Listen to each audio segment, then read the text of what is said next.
In this video, I'll be showing you step by step how to create a button in AppSheet. It's super easy to do. So the first thing you need to do is open up AppSheet like you usually would. Then from here, you should be looking at something like this where you can see all of your apps and databases over here. Then from here, you need to go up and click Create App, and create a blank app right here. Then from here, you'll see Create a new app. Now you need to enter the app name and the category. I'm just going to choose inventory management for this one. Create app. Then from here, the app will be created like so. Then it will look something like this, where I can click customize with AppSheet right here. Over here on the right hand side, you will see a preview of how the app will look like.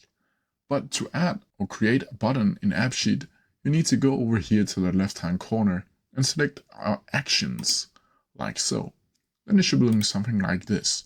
And here you need to click the add button up here. Then from here, you need to go down to display and add a display name. For this tutorial, I'm gonna click in edit, and down here, you need to add in an action button where I'll choose this dark star.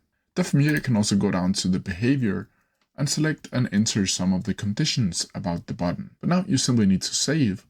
And to do that, you simply need to go up to the right hand corner and click save. You can also go to your keyboard and click Ctrl+S, like so. As you can see now, it's synthesizing. And as you can see there, now the edit button is right there. And that's how you do it. If you have any questions about it, please leave them down in the comment section below, and I'll try my best to answer them as quickly as possible. See ya!